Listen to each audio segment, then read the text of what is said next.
there is some upside to doing it yourself. You're listening to the Alan Autry Show on the best talk in town. Talk This Radio hour of 15. the Alan Autry Show is sponsored by Sinlaw, the most realistic artificial grass in the Central Valley. From NFL quarterback to Hollywood to the mayor's office, and now behind the mic at KXEX, this is the Alan Autry Show. No retreat. And so, my fellow Americans, ask not what your country can do for you. Ask what you can do for your country. Mr. Gorbachev, tear down this wall. What the hell's going on out here? Everybody clapping out there. Nobody. That the only thing we have to fear is fear itself. Today, I consider myself the luckiest man on the face of the earth. I'm not fearing any man. Mine eyes have seen the glory of the coming of the Lord. So, 5 seconds left in the game. Do you believe in miracles? Yes! Unbelievable.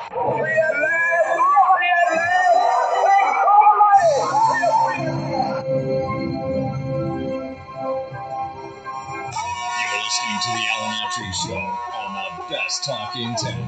Talk Radio 1550 KXEX. And welcome to Alan Autry No Retreat. It's Manic Monday. So happy to have you with us today on this day of remembrance. Man, 22 years ago, 9/11, an event that changed the world forever. Certainly changed me. I think anyone who was cognizant, they're old enough to know what was going on there, it did the same to them. The world has never quite been the same, nor should it be when something of that magnitude happens. I'd like to start the show off here, tied into that, 9/11. And I'm going to kind of spend a few minutes kind of sharing with y'all my day, because I was 9 months in office as mayor of the city of Fresno when I heard the news. And as I said, I will get to that little recounting, hopefully find a little bit of it interesting. But the Bible, Apostle Paul said in Philippians, he said, "Brethren, I count myself apprehended, but the one thing I do, forgetting the things that are behind and reaching forth unto those things which are before me, I press toward the mark for the prize of the high calling of God." Now, Paul's saying, don't look back at the past. That is about the future. But I think people kind of take that wrong many times, thinking that you should completely blot out the past, don't learn from the past, just be kind of ignorant to history. And I don't think Paul means that at all in that passage. You kind of get some certainty that he doesn't mean that when you read his writings and follow the rest of the Bible. He's constantly quoting, referring to past things that happened, in particular the Old Testament, to be prepared for the future. He said, if you don't understand the Old Testament, then you really can't understand the New Testament of Jesus Christ. And I think what he's saying is you look at things behind you that trapped you, that are haunting you, that are negative to you in terms of moving forward in your life, mentally, emotionally, spiritually in particular, that you don't look back in that way and let those events imprison you, your mind, your soul, which happens so often. As you know, many of you listening right now, you know somebody who just cannot escape the past.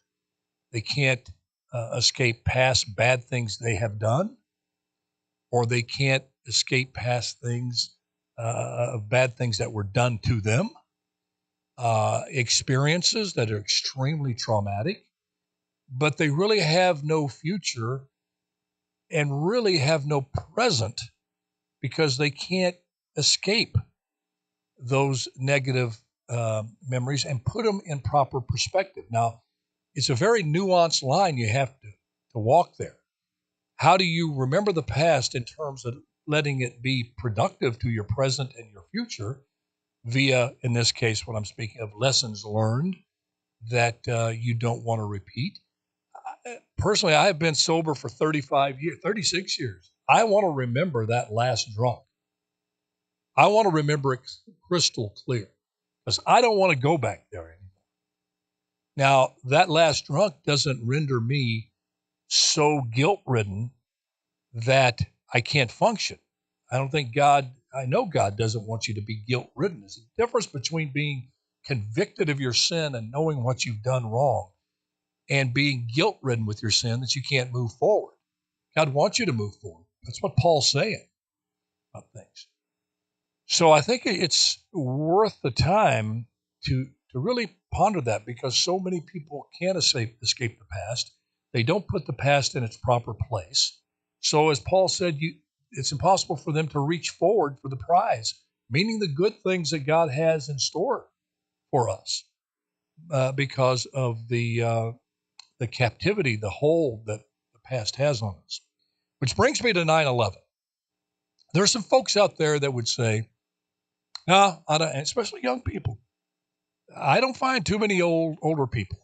By older, I mean people are like 15 years old back then, which would make them what, about 37, 38, Jeremy, right now? If you were old enough to really let that day hit you, the magnitude of it, seeing those buildings come down, this unprovoked attack that was so just unimaginable, horrific in its nature. My goodness, they flew planes into the Twin Towers, suicide bombers on steroids, a plane into the Pentagon, another one heading towards Washington, D.C., a mass attack by radical Islam on our country. The biggest, more people I lost, I believe, dead than in Pearl Harbor. You won't find many of those who have a remembrance of that time saying, you know what, let's just blot it out. Let's pretend it'll never happen again. The world has changed. There's not people out there that want to kill us anymore just for being us, for being Americans, because that's pretty much what the attack was about. I'll get into that just a little bit. Just being American was a death sentence and still remains a death sentence if you ask members of the radical Islamic Party. Notice I underline and emphasize radical, because I know a lot of folks who practice the faith of Islam that are not violent. They were totally traumatized as anybody else by this horrific attack in 2001. But as I said, how do you look back on this, as horrible as it is, and keep, as Paul said, positivity towards the future? I think it's fairly simple. It might be hard for some folks, but it's simple. We know the formula, and that is you learn from the past. You don't become captive and a prisoner to the past. So those folks, again, I'm just picking a number. This is my gut feeling. If you're like 15, you're early, maybe even younger than that. If you're like 5, 6, you really don't know what happened. You heard about it, saw the pictures, but there's a growing mindset amongst young people, Generation Z in particular. I'm not picking on y'all. My goodness, I heard stories about World War II, but I didn't let D-Day with all of the Americans being killed. I read about it in the books and heard about it on the news, but I didn't have my, an Uncle Tony die in that war. It didn't affect me. Pearl Harbor, Mom talked about it, but I didn't, I had to work to think about it and appreciate what happened at Pearl Harbor. So it's only natural. But I tell you, those World War II veterans kept that alive. They didn't let us forget in the history books.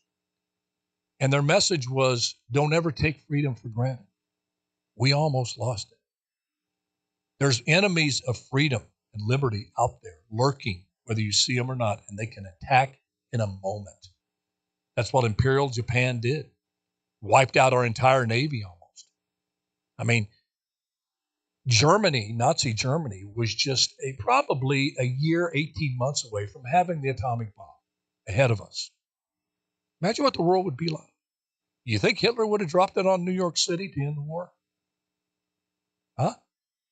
Well, it's a rhetorical question. You know he would. Of course he would. You think Mussolini, one of his buddies there, would have dropped the bomb on L.A., shorten the war to make us tap out? Well, of course. Why? Because they were freaking crazy. And they took over a country, and the country was brainwashed. If they had the bomb, they would have used it. Because you know what? We did. Now, we did it under a more noble purpose for freedom and liberty, to make sure the world was not taken over by these imperialist dictators. I mean, that's what we say. There's people in our own country that still say we should have not done that. And that's a discussion probably continue to happen for the rest of time in America. But I think on 9/11, we are dangerously close to doing something that Paul did not mean. That means just blotting out the past. Don't learn from it. Don't look at it. Run from it. Put your head in the sand. Pretend that there's not people out there that want to see America fall and fall hard. And not only that, just America to go away. And by any means necessary. Now, why do I say that? Because radical Islam is still alive and well. We can't forget. We've seen what would happen in context on a small scale. Even though it happened in New York and 2 twin towers came down, the Pentagon was hit. Put that in context of what could happen as these radical Islamic states get stronger and stronger and stronger. So you see why people in the know that are paying attention, that really love America and actually love freedom in the world, are concerned that Iran never get a nuclear weapon. That these radical states that are popping everywhere, that this BRICS coalition, bringing in the most radical Islamic states, and don't throw Saudi Arabia out there and think that they're not harmful. Just ask the Khashoggi family. We have to always remember what happened on 9/11. We must always be vigilant to make sure that that never happens again. And here's the saying. I have an old saying, you hear it all the time on this show. And that saying is, the truth will set you free, but first it'll make you miserable. Now, I'm going to say something that's going to, again, offend folks, and I don't mean to be offensive. I'm just a normal guy. I'm a guy that likes to say nice things. I like to compliment people. I like to encourage people. I like to be optimistic in the face of the most pessimistic circumstances. That's just my nature. I love the light. I don't like the darkness. But I'm also a realist. Life has taught me that life is real, and you have to face real things in life. You can do everything you're supposed to. Eat well, exercise, not smoke, and you can still get cancer. Okay? I don't focus on that, but that can happen. That's just being realistic about the situation. You can do everything you can, gene therapy, hormone therapy, whatever, cryotherapy. You can do everything you can to extend your life, but one day you're going to die. Okay? That's but I don't let that fact bring me down. You have today that you're alive, the present. Heard someone say the other day, you know why they call the present? Because it's a gift to live in that present. And I think that's what Paul's saying in that as well. Live in the present, learn from the past, move forward for the prize that God has for you. But back to this inconvenient truth that'll make you miserable. In the context of radical Islam who attacked us on September 11th, don't think it was, Bush said, well, all the hijackers came from Saudi Arabia. Let's go attack Iraq. I kind of, support him on that because I thought he knew more than we did, Maybe they were in cahoots, whatever. But it was more than one country that was applauding that day. Millions of radical Islamists are still out there. That today, they're not crying tears of those who lost their life and dedicating themselves to the preservation of liberty and freedom and vowing never to forget. They're celebrating. Again, let me qualify this. Not the quote unquote good Muslims. There's bad Christians, there's bad Hindus, there's bad Muslims, there's bad, you name it. In the guise of religion are very vicious individuals that don't practice their religion properly and are full of hate. We will never, this war with radical Islam will never be over as long as there's radical Islam. And there'll be radical Islam until the big sheriff in the sky comes back and takes us all home. And here's the key.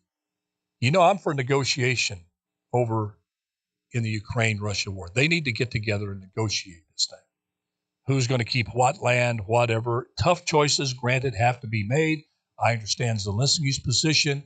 I understand everything in there. Well, I understand it. I can't viscerally understand it. In my mind, I understand it. You feel that Crimea, the Donetsk region, the Luhansk region is that Russia has captured is part of Ukraine. Russia feels that's part of the Russian Federation, Russian Empire that goes back over 1,000 years. You're going to have to negotiate that, just like India and Pakistan. You're going to have to negotiate the Kashmir region over there, figure that out, how Israel and the rest of the Arab world is going to figure out the Gaza Strip, all of that stuff. There's negotiationable options there and possibilities.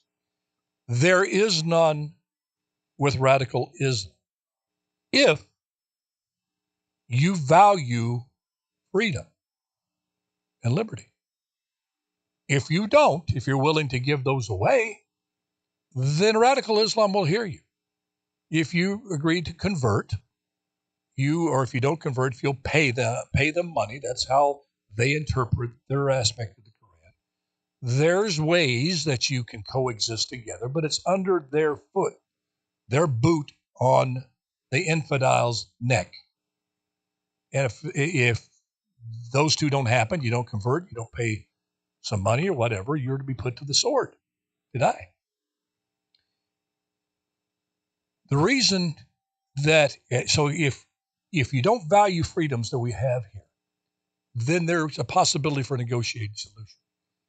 But if you believe in the Constitution that we should have, every American should have a right, well, actually every human being should have a right to have free speech without fear of being killed, that a woman has a right to express her opinion on things without being stoned or lashed, that a woman has a right to marry whomever they want and not be the victim of a so-called honor killing.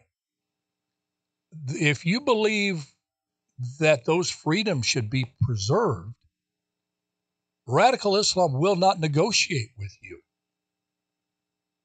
because it's our Constitution which protects freedoms against their set of values which restrict them.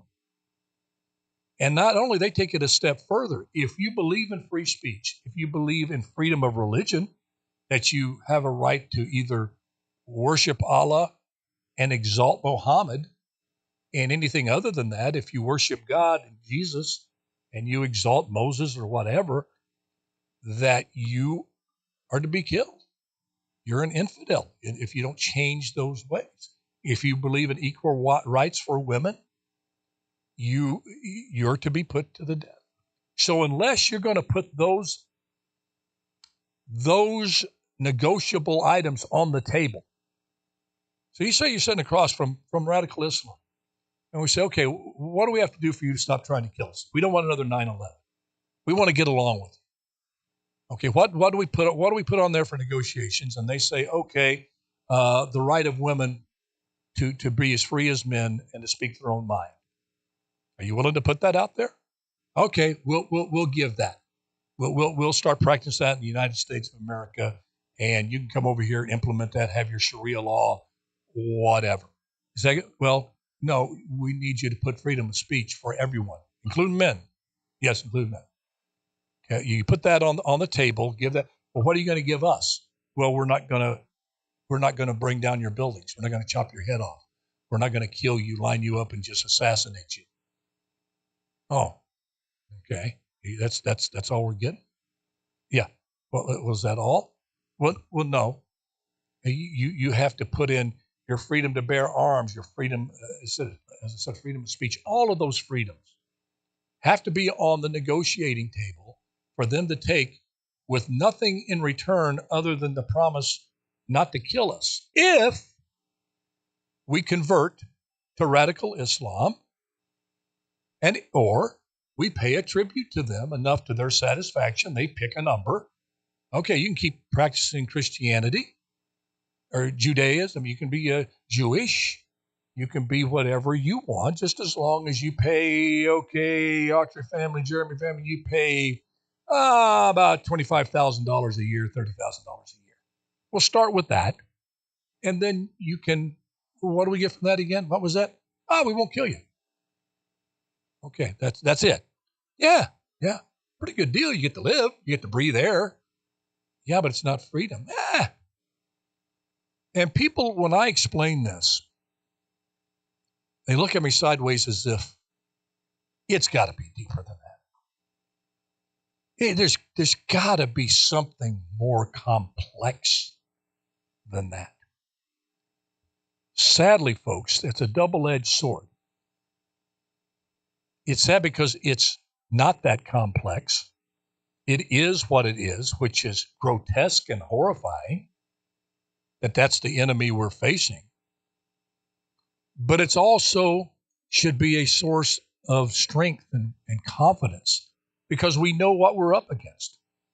It's not sophisticated of an ideology that you have to unravel to understand how to fight back. And you have to know there will be no negotiated settlement with radical Islam. So what does that mean? That means you better be ready to fight them 24/7. Be aware of them. Be aware of the next 9/11 plot, which is surely to come by drone. I've said this before. It's just obvious as the nose on everybody's face out there. Iran is leading the world in drone. You don't think they have the drone ready to fly into the Super Bowl or fly into a Taylor Swift concert or fly into the White House? Of course that's going to happen. And we're not any more ready for that than we were on 9/11. We missed all the warning signs. All the warning signs. That's why we have to remember 9/11. We got to remember what happened then and think forward of what's to come. And yes, you don't let it own you to where you're just a miserable mess and you just say, oh my God, when's the next thing going to blow up? You have to be vigilant. That's part of just being, American. It would be better off for the country and the psyche to be vigilant and arm yourself and have plans to defend yourself against an existential threat that is immediate, that you do have a chance to defeat, than to think that you are God and can change the weather and are rolled up in a little ball and ready to die because, there might be more hurricanes in 100 years. I mean, what is more dangerous to you and your family immediately? Radical Islam, nuclear weapons. Again, I'm not putting down climate change, this and that. We don't know enough about it. And you have people going, okay, there might be Armageddon in 200, 300, 400 years, but you know what? We have something out there really hateful and powerful and an existential threat to our way of life is immediate right now. And we have to have leaders that understand that threat. So when we go to bed at night, we know anything can happen. And 9/11 can happen, but we have a modicum of comfort knowing that we have leadership that gets that is making the right moves. No, don't give billions of dollars to Iran because they say, we promise we won't make a nuclear weapon. You got to understand these folks, the ends justify the means. A promise from the mullahs over in Iran is nothing. I mean, because they consider America the big devil and Israel the little devil. So if you think a country's the devil, you're free to do anything, including lie like heck to them. They don't have to keep any treaty because they're dealing with the devil. I mean, if God would punish them if they honored a dealing with the devil. In their mind, they're trying to outsmart the devil, meaning the devils, United States and Israel. The thing is, Israel has been used to living with the devil for a long time, so they're way ahead of us on how to be prepared. Yet, who gets criticized most on Capitol Hill? Especially from our younger representatives? Israel. These folks have forgotten, let me tell you, they'll give lip service to 9/11. They'll stand in line to make it look good because you know what? Because they're supposed to, because they don't want to be seen as being disrespectful. They don't get it. They don't get what they're up against. They don't get that you have to know who's coming in your country. We have 6 million people here since Biden took over that we don't even know who they are. And you know what Kathleen Hochul came out and said the other day? They all want to work. We just got to get them jobs. They want to get them scooters so they can work for, for Grubhub and DoorDash, whatever it's called. She said this, which begs the question. I think she embodies the naivete that was there pre 9/11. I'd ask Kathy, 6 million, right? How do you know they all want to work? You just said they all want to work. How do you know they all want to work? How do you know who they are? Do you know who? You certainly don't know who 6 million are, and then you just let them in. They don't even have to take a vaccine, and you're making everybody else take. Do you know 5 million? Do you 4 million? Do you know 3 million? Do you know what 2 million of them want? Who they are? Are they actually fleeing asylum? Or, we've caught over 600 people that are on a terrorist watch list that would love to do another 9/11. Could that be the drone, the organization there that gets through there and develops a drone base of which the drone is launched from to fly into the Super Bowl? Oh, Alan, that's just a hypothetical. You're crazy, right? You're talking like Alex Jones. Yeah, if I would have told you pre 9/11 that there was 11 people from Saudi Arabia here taking flying lessons and they don't want to learn how to land. And I think there's something really nefarious going on there. These folks need to be checked out. You know what it'd be called? Racist, Islamophobe. What do you mean? They're just having fun. They're over here, it's like an arcade game. You actually think, Alan, that they're here trying to hijack planes and want to fly them someplace and kill people, kill Americans. You really believe that? Well, you're nullified from running for any political office. Yeah. That's what they would have said. Did not 9/11 do one thing to the world it should? That, man, when it comes to people that hate you and want to see you destroyed and they have the means to do so, anything and everything is possible. You must stay one step ahead of them in the creativity department. If you would have had people there, anti-terrorist units that really were focused on this type of thing, radical Islam, you would have had somebody, I'm guaranteed, you would have had somebody in a meeting, probably some young guy going, you know what? What if they got over here and flying planes into big buildings, Sears Tower in Chicago, and the other ones. No, wait, how about the Twin Towers there? Okay, Twin Towers. They want to make a big bang. They want to make the world see them for what they can do. What if they just came over here and because you can go to flight school, they don't check you out. They don't really do any background checks on you. What if they learned how to fly and they flew them into the Twin Towers? Well, as bizarre as that may seem, you know what? That would not have been out of the realm of belief. Back then, I'll give them a mulligan because something that weird, crazy had never happened before. But the weird, crazy happened 22 years ago today that hopefully has woken up the world. But I fear we are losing as every day goes by that memory that I believe Apostle Paul wanted us to learn from. My goodness, he didn't want the Jewish people to forget their imprisonment in Egypt. He asked them, have you not forgotten? Don't you remember your time as slaves in Egypt? Don't be slaves now because you have freedom through Jesus Christ. But remember that where you came from. My goodness, America, we have to remember 9/11. We got to close our eyes and say to ourselves, wow, I know I have rent that's due. I know I'm living paycheck to paycheck. I know I'm starting to pay my mortgage on my credit card. I know that these political parties are just at each other's throats and this and that. But the people are going to be the one to put the pressure on the politicians to remember 9/11 and ask them, what have you done to make us safer? And if you do that, this whole open border thing will take on a whole new perspective. People in New York, you're starting to find that out. You know why? Because they have 110,000 people. Just a few months ago, it was 20,000. Now they have about 110,000 people on the street that they don't know who they are. And you know what Eric Adams said the other day?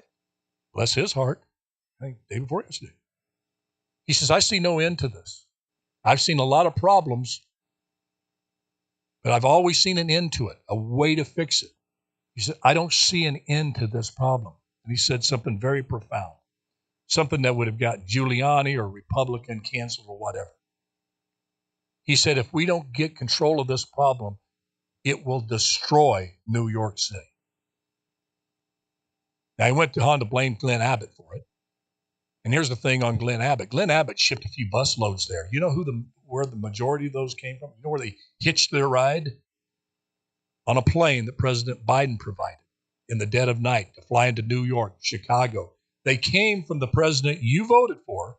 Behind your back, he loaded up those planes, which is just normal for him. Because I got news for you.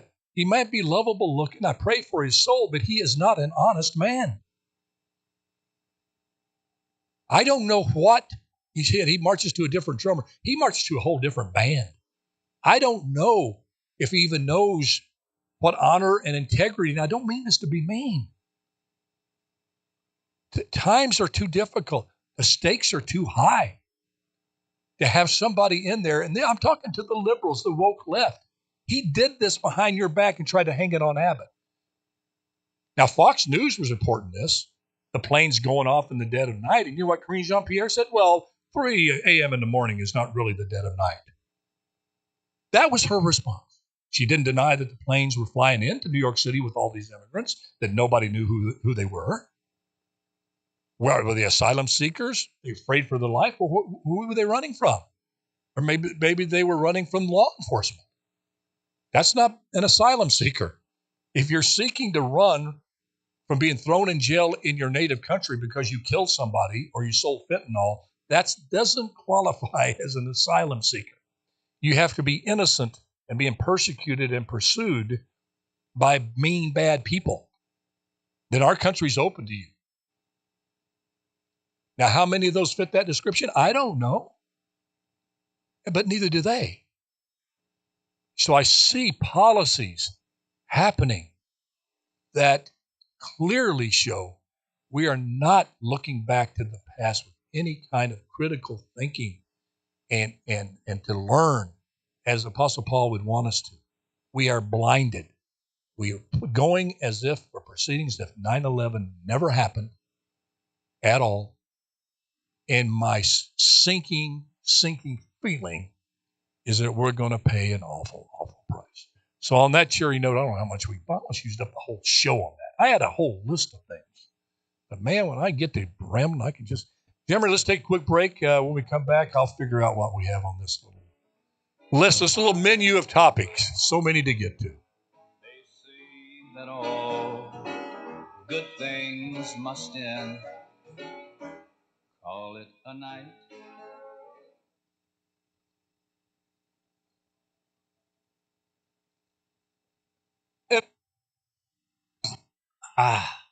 Love you folks. Thanks for tuning in. Appreciate you.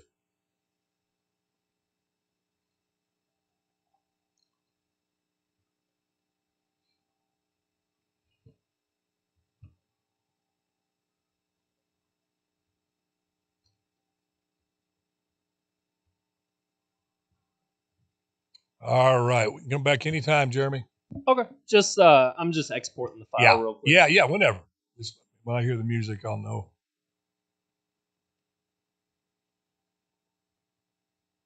Have I told you lately that I love you? Have I told you lately that I care?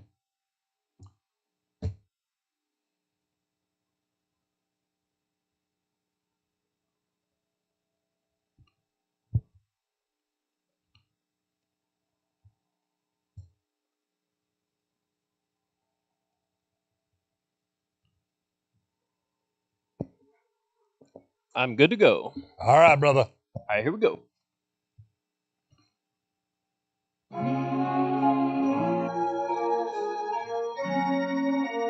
This hour of the Alan Autry Show is sponsored by Sinlaw, the most realistic artificial grass in the Central Valley. And welcome back to Alan Autry No Retreat, Manic Monday. So happy you decided to tune in. Man, somebody once said when you give money, you just give your money. But you give your time, you've given of yourself. And you've decided to give some of yourself to me by tuning in or dialing in. And that has never, ever lost on me. I appreciate you so much.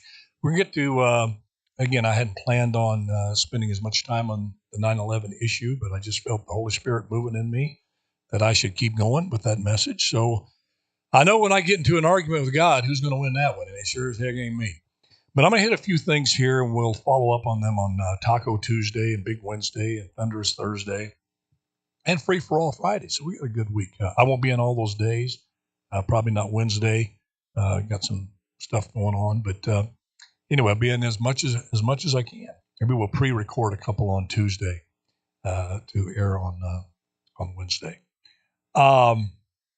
Just a couple of quick things here, and then I want to talk on. See, we got about 10 minutes about the difference between Biden haters and Trump haters. Is there a difference? I believe after some pondering and on it, I think there is. I think there's some significant differences. Hate is hate. I don't condone it on either side, but I think there is some differences as to the fundamental root cause of that hate and what continues to generate that hate in both camps. But first, did you see that the Fifth Circuit Court has ruled on Friday that the FBI, the CDC, and the White House most likely conspired to pressure big tech to take down posts or put up posts, whichever they preferred, whether it dealt with health or the election. This is a big deal, folks, because this is the stuff that I got excoriated on very early on when it was very clear. Like I said, I have a degree in something I know nothing about in terms of academics. I went to UOP, got a PE major. I don't know. I used to know what, you knew you're supposed to know the human body. I used to know all that, what the actual leg bone's name was. And I just know hip bone's connected to the left thigh bone, and just like everybody else. But I do have a degree that I call on more, and it's from UCS, the University of Common Sense. And with that degree that I got from my parents, and as I said the other day on the show, I got my master's in common sense from life. Life taught me a lot of common sense, and sometimes had to hit me over the head with a 2x4 to do it. And then I got my PhD in common sense from God. Well, now, God is a common sense God. He's a miracle God, but it's common sense. And when you see that the White House was in constant contact with these big tech companies during the election and during the COVID-19 shutdowns, and telling them things like, there is some Russian misinformation coming around, and there might be a laptop coming here. We would really hate for that to be made public. When you say that, you talk about how, if you're a big tech, you're Mark Zuckerberg. He even said flat out, I saw that as them warning us, not just for the good of America, but as a threat. We needed to do this for national security, make sure that we do not have anything to do with the Hunter Biden laptop during the election, and remove any post that had to do with the Hunter Biden laptop being legitimate. When the FBI, that's why these judges ruled that the FBI was involved in this, is the FBI knew very early on, way before the election, that this laptop of Hunter Biden's was authentic and the information on it was accurate. And the pictures were not artificial intelligence. It really was Hunter Biden with a hooker and with a crack pipe. Hadn't been tampered with. They knew that. And these judges ruled that all of those agencies, the CDC, that if you question the efficacy of the vaccinations, if you question whether masks were effective, which we know now that they weren't, you were canceled. They didn't mention Fauci by name, but Fauci, he's been around a while. He had that plausible deniability. He had others going out saying all these things, but he was the one pulling the strings. He was the puppet master. And the judges mentioned the Surgeon General, who was out there yapping and basically threatening people, shutting down businesses, shutting down schools, causing great and perhaps irreparable harm to our youth and the psyche of this country as a whole. Well, the courts have ruled, and that this happened, that there was election interference in the 2020 election with the FBI and the CDC, the Surgeon General, and the White House. The White House, and it's interesting to know that an individual's named in this. They didn't name a lot of people, but they named in specific Karine Jean-Pierre, who got up there every day. That's the problem when you start lying for someone, when it's you up there that they're throwing under the bus. Well, we're not going to tell them that. You go tell them. Why? Because we can have plausible deniability. Well, what's that plausible deniability? Well, she misspoke. She misunderstood. And she's being named in this. Now, here's where it gets a little dicey. Now, of course, the left. This is two Trump appointees. This is a political determination by the courts and this and that. Well, you didn't say that a week ago when two Trump appointees, along with a third judge, ruled that the Alabama redistricting proposal needed to go back. That was passed by the legislature in Alabama because they said it was unfair to a district that was the majority black. That was two Trump Republican appointees. You thought that was great. No problem with that. You have this Judge Chutkan, who is breaking every rule that a judge is supposed to follow in terms of not being biased in any way in the election, putting a March 4th start date for the trial. 5 months to get ready with millions and millions of documents to go over. You think that's just fine what that judge did. But this one on the Fifth Court, when they said, hey, hold on, we have ruled there's preponderance of evidence that it's inescapable that the White House, Surgeon General, CDC, and the FBI worked with big tech to basically intimidate the platforms, Facebook, Instagram, Twitter, to post only what they wanted posted and to take down anything they found offensive or not accurate. That's the fact. That's the truth. The old saying, the truth will set you free, first it will make you miserable. And we're day after day finding out that all of this stuff, most of it, the criticisms of the lockdown, of these vaccinations that they said was 100% effective. If you got your vaccine, you won't get COVID. You can't pass COVID on. Both of those were false. And they knew it. The testing told them that.